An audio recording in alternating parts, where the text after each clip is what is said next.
In the heart of ancient Rome, the Colosseum wasn't just a place for brutal entertainment, but also a powerful tool for propaganda and political control. And no emperor understood this better than Commodus. In a time when power was consolidated both on the battlefield and in the public arena, Commodus used the Colosseum in a way none of his predecessors had dared, as a stage to display his own strength and divinity, trying to win the favor of the masses and intimidate his enemies. But why would an emperor, already possessing supreme authority, lower himself to fight as a gladiator? For Commodus, the performances in the Colosseum were more than just vanity.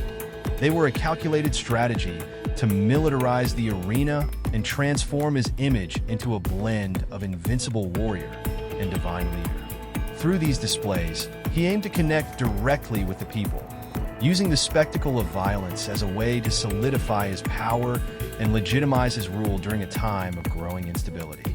In this video, we'll dive into how Commodus turned the Colosseum into an extension of his military and political power, exploring the strategies behind his public appearances and how these displays of strength were central to his attempt to redefine the role of the emperor.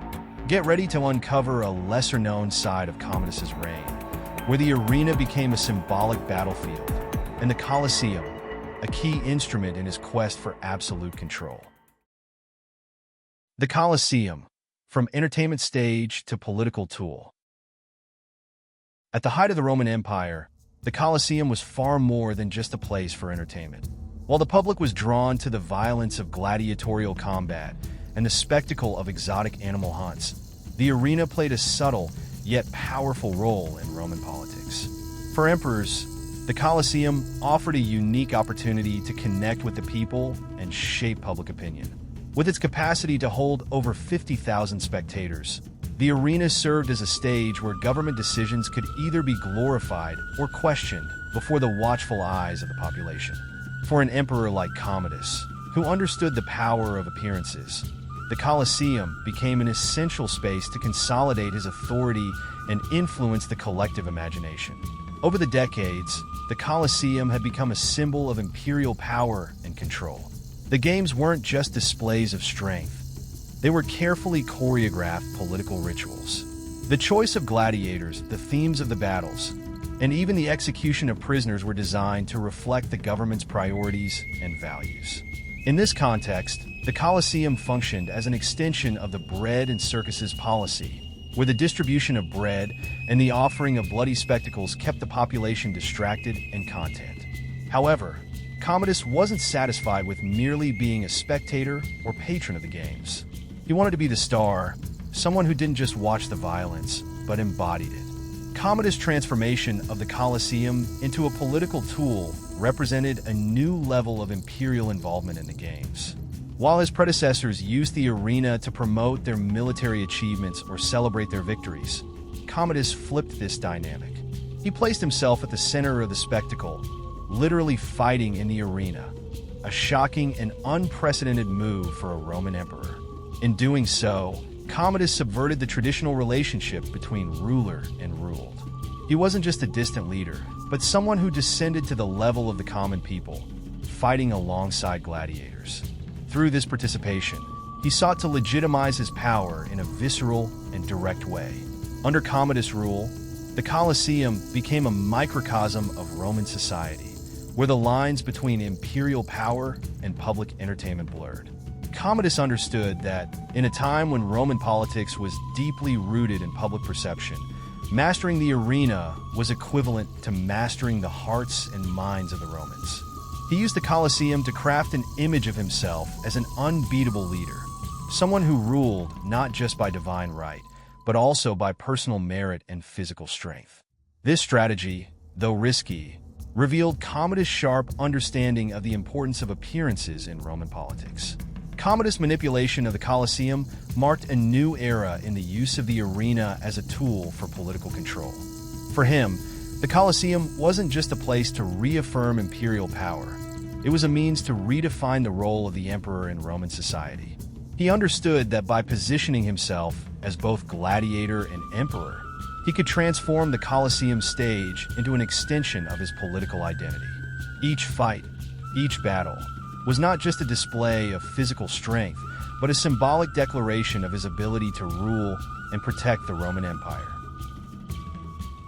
Commodus, the emperor who wanted to be a gladiator.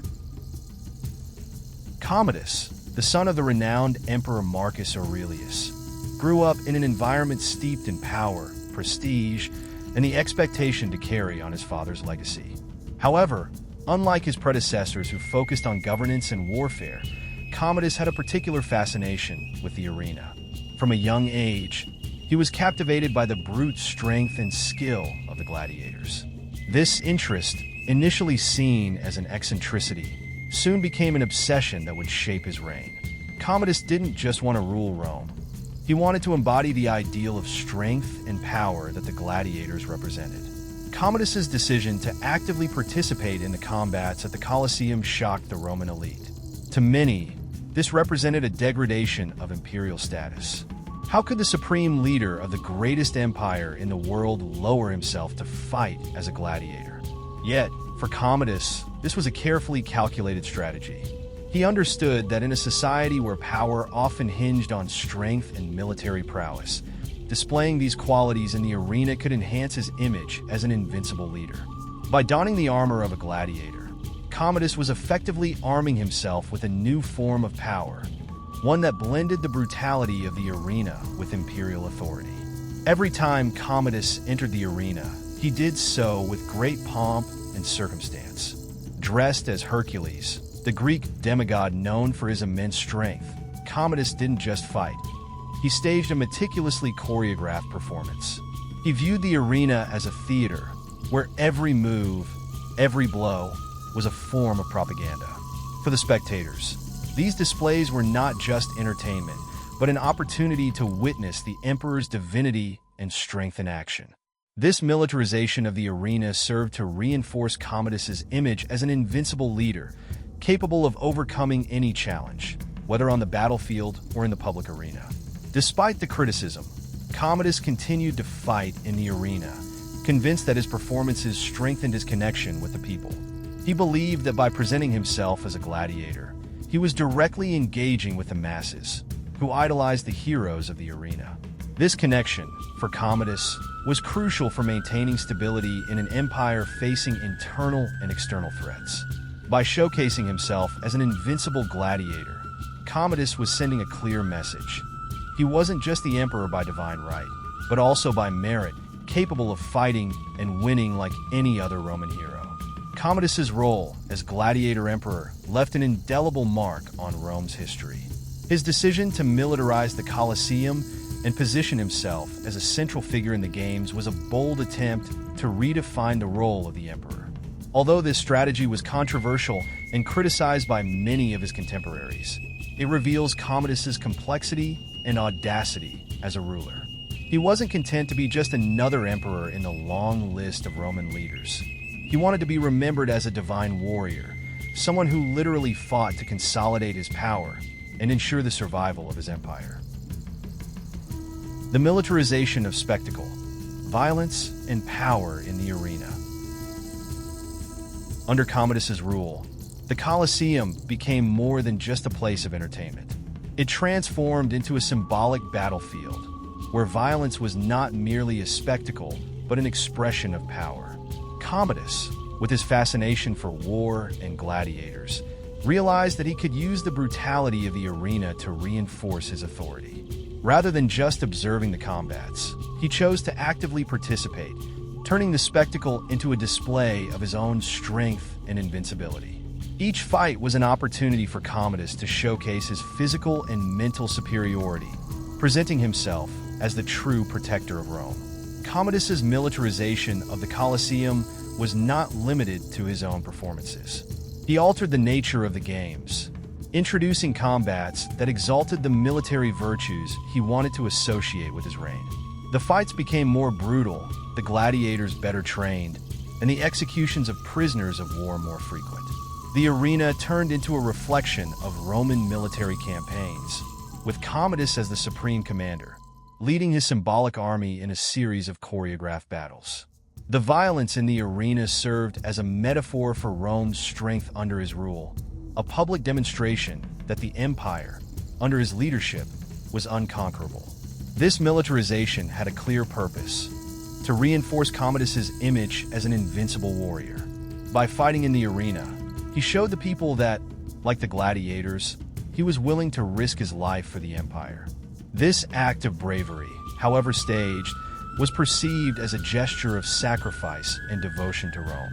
For the citizens, seeing the emperor fight alongside the gladiators created an emotional connection, a sense that Commodus shared the same risks as they did, even in a highly controlled context. This image of warrior emperor was not just to impress the masses, but also to intimidate anyone who dared to question his authority. In addition to bolstering his image as a military leader, the militarization of the Colosseum also served to consolidate Commodus's control over the population. In a time of growing political instability, the arena's exhibitions provided a way to distract and placate the masses.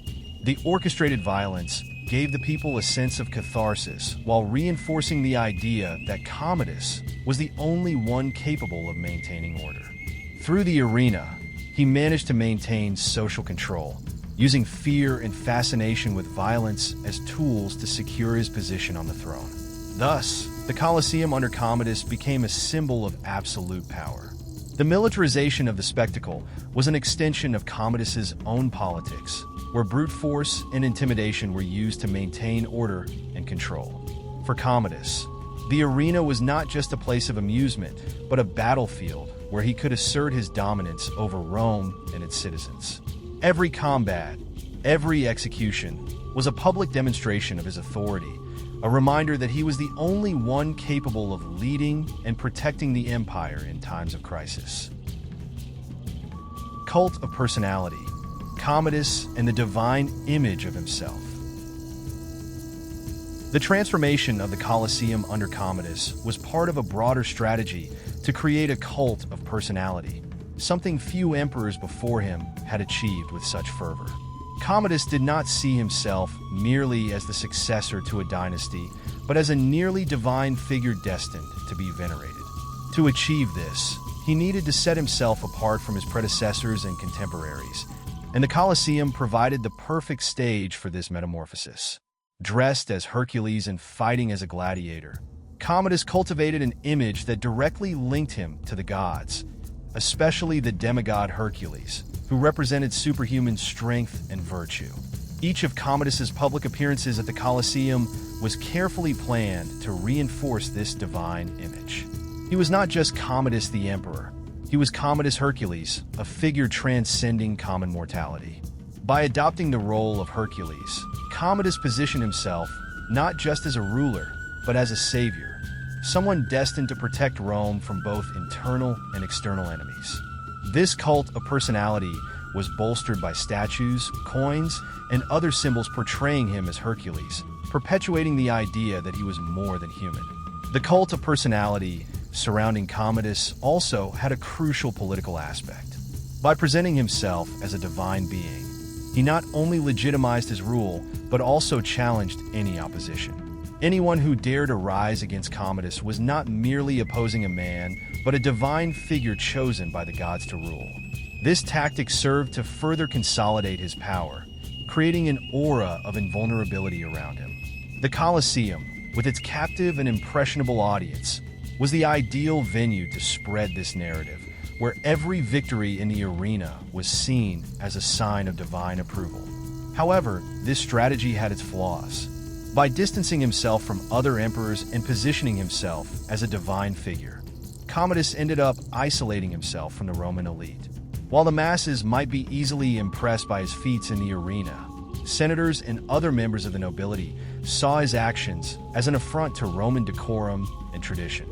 This dissatisfaction among the elite began to erode Commodus's support base, creating a division that would eventually contribute to his downfall. Nonetheless, up to that point, Commodus was more focused on consolidating his divine image than on maintaining traditional political support.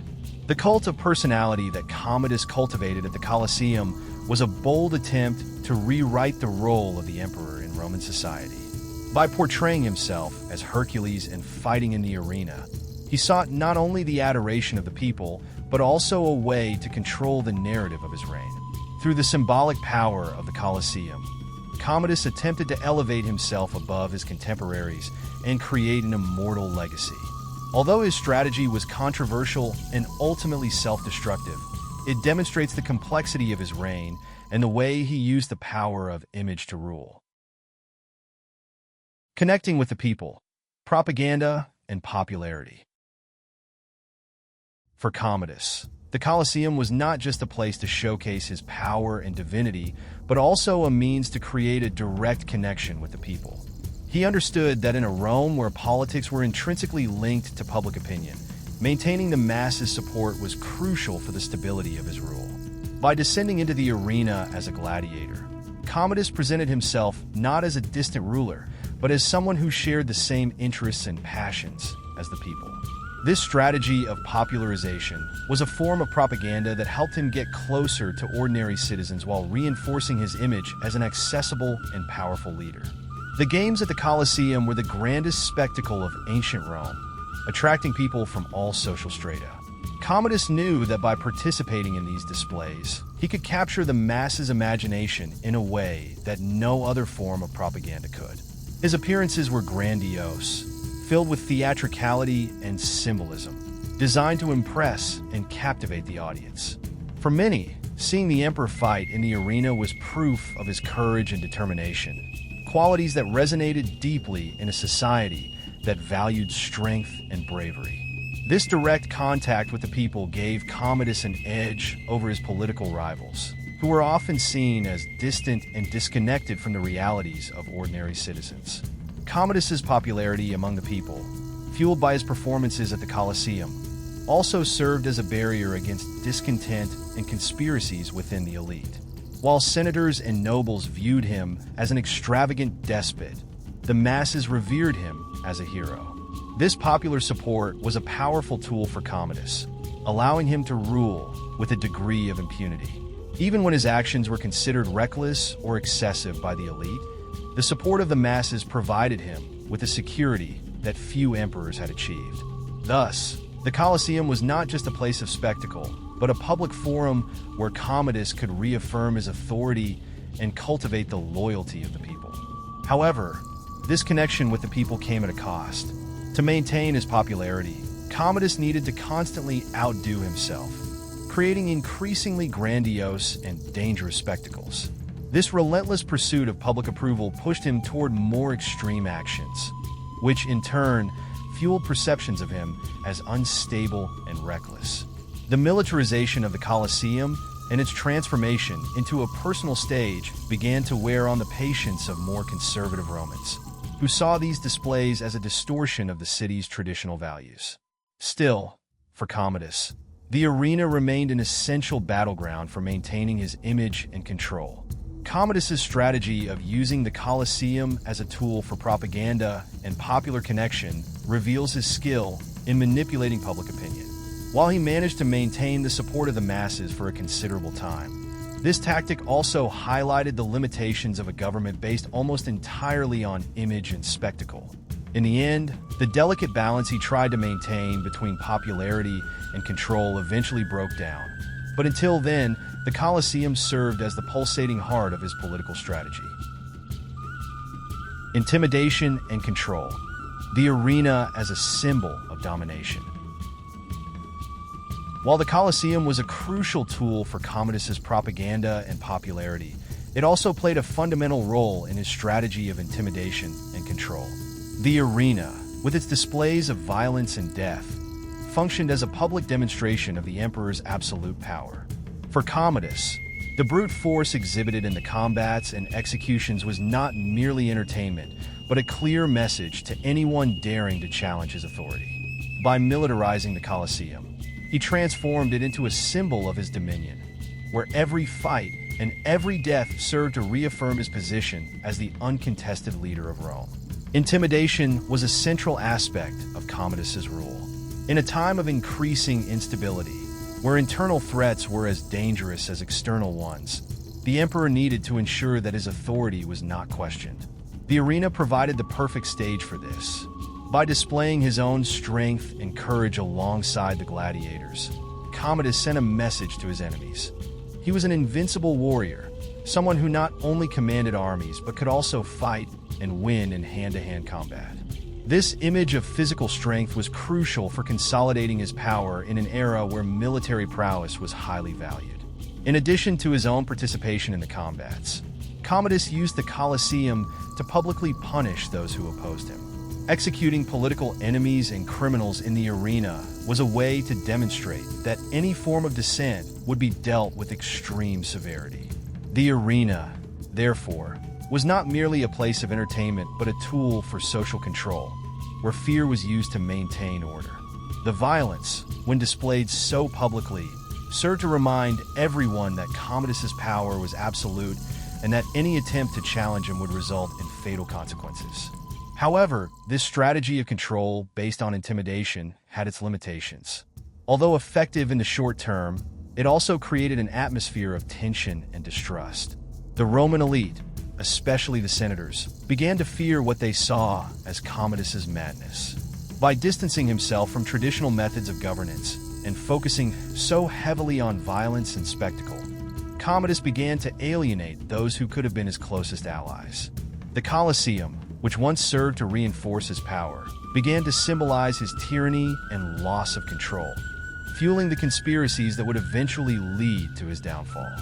Thus, the arena that Commodus so heavily relied on for control and intimidation ended up reflecting his rule: brutal, reckless, and ultimately unsustainable.